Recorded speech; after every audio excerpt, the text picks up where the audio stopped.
what we thought we'd do is maybe have you reflect on your existing vision statement and see whether it meets the criteria we just spoke about.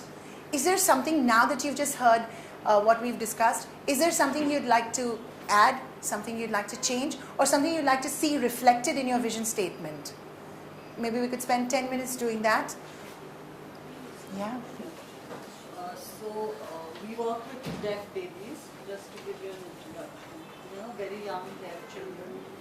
So what I've written is, it's a 3-point vision statement. Name of your organization? I Hear Foundation. I Hear Foundation.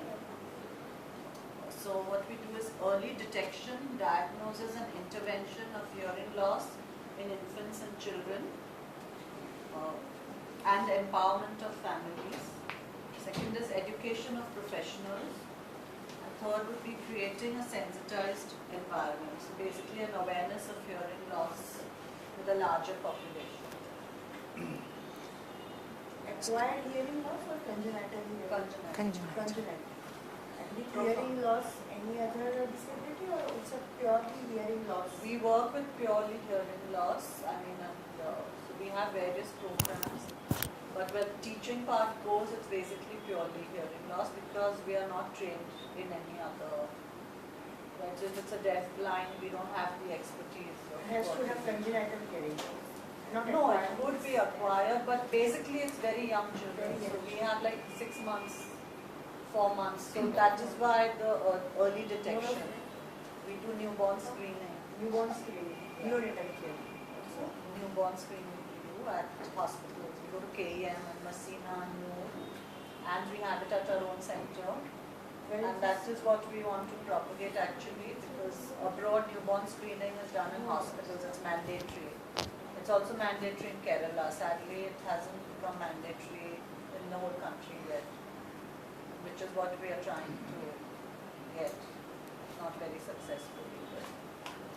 So what did we, what did you start out with? Early detection, diagnosis and intervention of hearing loss in infants and children, and empowerment of their families.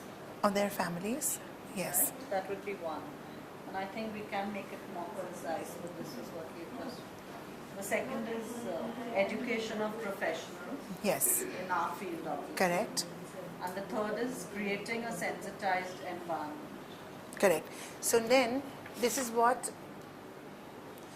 right. So earlier, we were talking about what you've done and what we refined it, correct? So we started off with early detection, diagnosis and intervention of hearing loss in children. And written.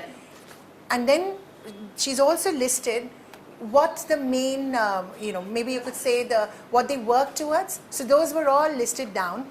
And based on that, because we want this to be self-descriptive, it is the top and it is on a very broad level, but at the same time, it should convey all the message. It should convey the entire message, not losing out on anything. So then we thought, when we went through these points, that empowerment of families is equally important. And so is the training of professionals.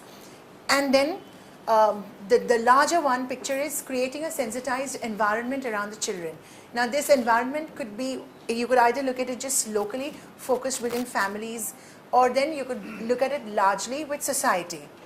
Now this is what we've captured here, but now when we go back, there's going to be more refining of this, but these essence will have to be, will come out, rather than just a simple statement, which is also good, but this tells a more complete picture. So that's what we did here. Thank you.